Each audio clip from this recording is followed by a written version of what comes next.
Oke guys, balik lagi bersama kita di podcast tugas kali ini. Podcast kelompok E yang pasti. Kita sudah lama nggak nge-podcast ya, karena kemarin libur pasca dong. Seminggu, lumayan lah buat ngecil gitu, nggak ada tugas. Gimana guys kabarnya guys? Puji Tuhan baik.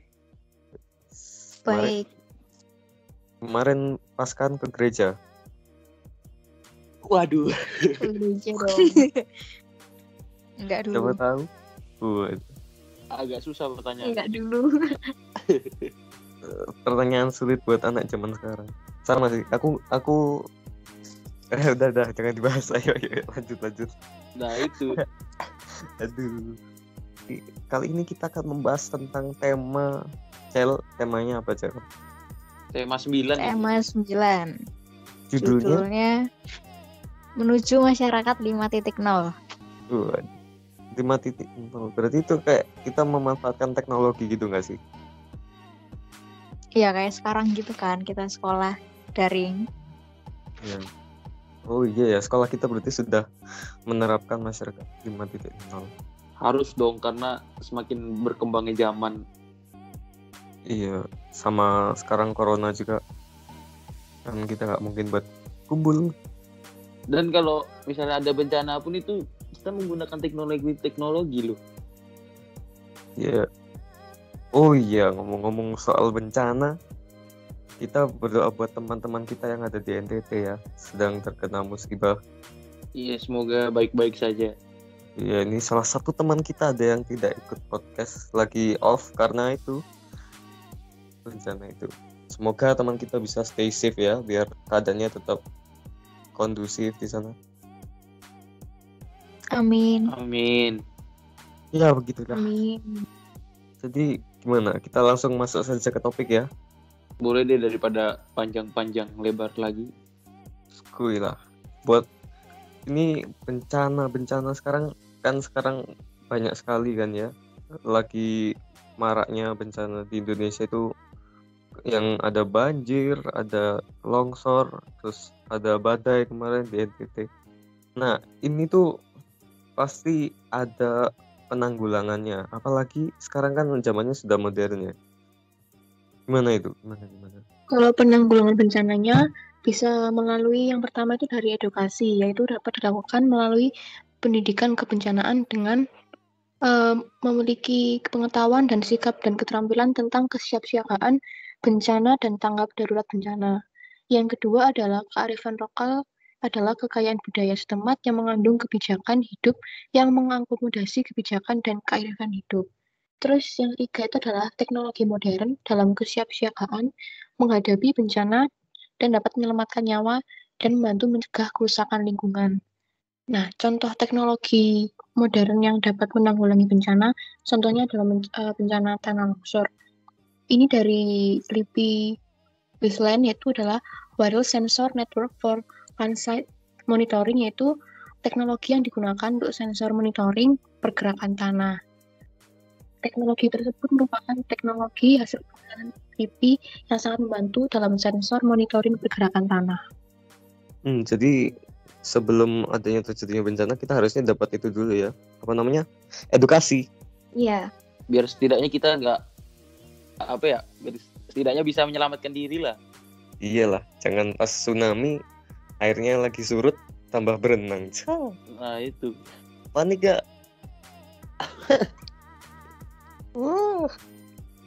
Ya itu, biar kalau sudah tahu nanti ada gejala mau bencana itu, biar bisa panik menyelamatkan diri. Nggak boleh panik sih, bisa menyelamatkan diri lah. Ya begitulah. Tapi ngomong-ngomong tentang teknologi, negara Jepang itu kan yang paling modern ya, yang ya bisa dibilang segala pengatasannya itu menggunakan teknologi. Kira-kira apa aja sih yang ada di Indonesia ini yang mencontoh dari negara Jepang? Kalau dulu pas kehidupan sosial kita pada masa pendudukan Jepang di Indonesia adalah mengarahkan para pemuda. Jepang juga mengarahkan tenaga kerja rakyat desa untuk dijadikan romusha atau pekerja paksa. Romusha dikerahkan untuk membangun sarana dan prasarana perang seperti jalan raya, jembatan, lapangan udara, pelabuhan, dan benteng-benteng bawah tanah. Untuk mengerahkan tenaga kerja di desa-desa dibentuk panitia pengerahan tenaga kerja yang disebut Promupyokai. Kalau dari bidang budayanya sendiri, ada yang dinamakan pusat kebudayaan yang dinamakan Keimin Bunka Sidoso. Pusat kebudayaan berfungsi sebagai sarana untuk menanamkan dan menyebarkan kebudayaan Jepang bagi bangsa Indonesia. Pusat kebudayaannya juga dimanfaatkan sebagai alat propaganda tujuan Jepang tentang persemakmuran ASEAN Timur Raya. Pusat kebudayaan juga bertugas menyeleksi karya-karya yang dapat mendukung tujuan penduduk Jepang. Gitu. Boleh juga. Oh, jadi begitu nih, Ken. Iya. Gila. Oh iya, jadi berarti walaupun kita dijajah, tetap ada dampak positifnya sedikit ya, walaupun agak serem ya. Sedikit lah. Yes. Ya, lumayan lah, tapi buat bekal negara kita itu ya. Berarti kita selain dijajah, kita juga dapat edukasi dong. Bener banget. Mantap. Dulu dijajah kok mantap. Terus Oh iya, ngomong-ngomong tentang teknologi yo. Aku tuh suka baca buku. Buku apa tuh? Ya buku teknologi dong, kan kita ngomongin teknologi. Wow, aku kira buku sejarah. Ya kadang juga suka baca buku sejarah. Bukunya judulnya apa tuh? Judul Aragon Bin. Karena aku bercanda anjir. Jatuhnya judul lah. Yo, jadi baca buku itu memang penting sih. Apalagi kita kalau membaca buku itu harus tahu isinya. Jangan kita baca buka covernya saja. Nah itu, kalau kita baca di covernya saja, kan ada kata-kata tuh don't book, just cover it. Apa? Mungkin Cele yang pintar bahasa Inggris, don't apa Cel? Gak bisa bahasa Inggris. Nggak tahu, skip. Jadi kita membaca buku itu harus tahu isinya. Jadi oleh karena itu kita biasanya itu membuat resensi biar kita itu menelaah isinya dari buku tersebut. Iya kan? Iyalah. Kayak pelajaran bahasa Indonesia Iyalah. itu. Iya. Yoi. Iya, kemarin kan ada tugas kan dari sejarah dunia sama BI collab. Bahasa collab. Cerpen apa itu namanya? Banyak pokoknya cerpennya. Ya pokoknya itulah. Nah itu contohnya dari situ deh, kita ngelihat membaca isi bukunya lalu dibuat resensi, kita kan jadi paham isinya. Yoi. Noise gak ikut podcast, kita nanti kita kutip aja nanti pernyataan dari Noise ya. Yo. Ya, Noise get well soon ya, semoga di sana tetap stay safe ya. Iya, We love baik-baik bro. saja ya. Ya, we love you. Kita langsung lanjut saja ke pembahasan selanjutnya ya, agama. Wes. Yo po bahasa. Kepil. Kita pemuda-pemuda tersesat. Waduh. Wah. Minta Perlu- pencerahan. Nah, perlu santunan keagamaan. Kita Materi pemuda-pemuda ini terlalu mengikuti teknologi sehingga lupa akan Tuhan. Waduh. Nggak boleh gitu dong. kalau tidak ada Tuhan. Sudah. Ya, jadi gimana William? William gimana William? Apa? My Almighty gimana? Agama bahas apa Will? Sini ku tidak salah 5 tugas gereja iku. Ya, 5 tugas gereja itu gimana? Apa? Nah, 5 tugas gereja itu ada, yang pertama itu ada liturgi, yang kedua kerigma, yang ketiga itu koinonia atau persekutuan, yang keempat itu ada diakonia, yang kelima itu ada martiria. Nah, itu teman-teman yang berminat masuk Katolik, ayo ikuti saya. Aku percaya. Gak gitu dong, gak segampang Gak gitu itu. Yang pertama tadi apa William? Liturgi ya? Iya. Ini teman-teman ada yang pergi misal liturgi nggak sih? Wah, nggak ada sepertinya. Aku Kristen. Oh iya, pada Kristen. Beda. Yo. Beda.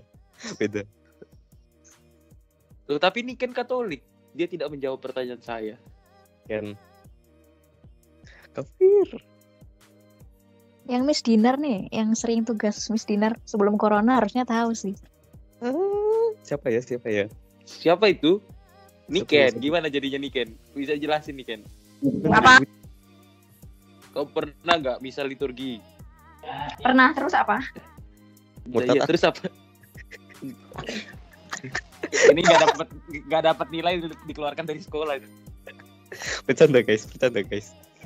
Tadi yang pertama itu ada liturgi, yang kedua apa Will? Yang kedua itu mungkin ada kerikma. Ada William kerikma. bisa bantu jelasin sih. Jadi kita yang Udah. Kristen nih agak paham gitu nah. Ini yang Katolik sudah paham, cuma yang Kristen kan belum terlalu paham. Nah, Ini iya. gimana William? Nah ini Nah, yang kalau nonton ini. Kalau yang liturgi itu berkaitan dengan perayaan yang bisa diikuti dalam ajaran Kristus. Nah, terus kalau kerikma itu pembawaan kabar gembira yang bahwa Allah telah menyelamatkan dan menebus manusia dari dosa. Nah, kalau Koinonia itu persekutuan atau persaudaraan sebagai anak-anak Bapa dalam penyertaan Kristus. Kalau yang diakonia itu biasanya itu berkaitan dengan karya atau kita kasih melalui aneka amal. Kalau yang karisma itu menjadi saksi Kristus bagi dunia. Nah, itu tadi teman-teman penjelasannya. Gimana, sudah menyimak? Kalau tidak menyimak bisa di back lagi, di previous lagi videonya. Di tap-tap ke belakang. Buat yang tertarik masuk Katolik. Nggak bisa, kita tuh harus dari hati ya kan. Nah, itu harus dari hati. Nah, itu teman-teman, kalian itu kalau menjalankan tugas gereja itu tadi kalian harus tahu. Masa kalian Katolik nggak tahu? Orang Katolik aku Nah, ya, sendiri. kita tuh harus rajin ke gereja ya. Jangan ke gereja cuma untuk pulang belanja makanan di luar gereja. Waduh, buat story happy Passover. Waduh. Tapi cuma beli makanan di depan gereja itu kan nggak baik ya. Masuk Cel, BEP-mu Cel. Ngomong-ngomong tentang makanan nih ya. Di Jualan tema Jualan makanan dong. Oh iya, di tema yang sebelumnya itu kan aku bahas tentang buka usaha. Usaha kecil-kecilan juga nggak apa-apa. Yang penting kita tahu apa itu BEP. Kita harus buat BEP-nya dulu. BEP itu apa sih? BEP itu break even point. Dengan adanya BEP ini kita itu bisa tahu.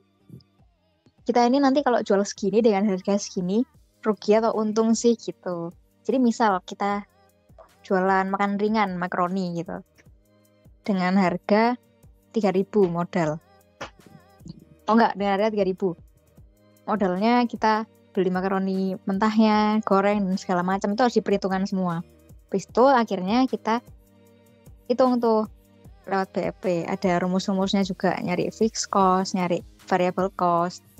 Udah ketemu semua. Nanti kita tinggal hitung rugi atau untungnya itu setelah dapat hasilnya. Jadi dalam 1 bulan katakan ada 25 hari efektif. Itu nanti kita hitung dengan berapa nih harga 1 porsi makaroninya. Sebentar kita hitung dapat berapa, kita kurangin sama yang awal modal kita semuanya itu. Nanti hasilnya lebih banyak atau lebih sedikit. Kalau misalnya penghasilannya lebih banyak berarti kita untung, kalau misalnya lebih sedikit berarti kita rugi gitu.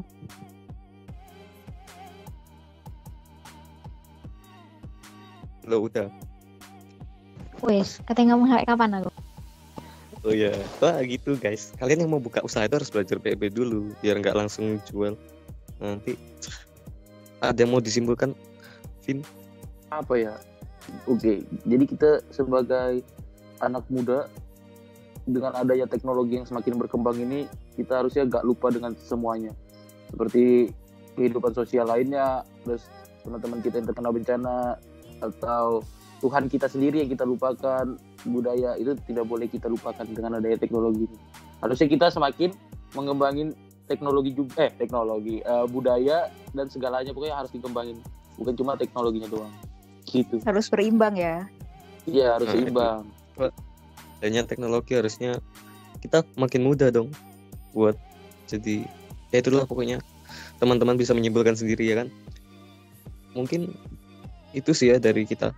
Jadi sekali lagi kita ya udah pokoknya gitu podcast kita hari ini. Kita sudah membahas tentang tema 9 dan semoga teman-teman mendengar penjelasan tadi bisa jelas dan menambah wawasan walaupun kesannya ya. Terima kasih sudah mendengarkan. Jangan lupa like, komen. Ya seperti itu. Terima kasih. Irsan, close the door. Enggak nih. Terima kasih. Terima kasih.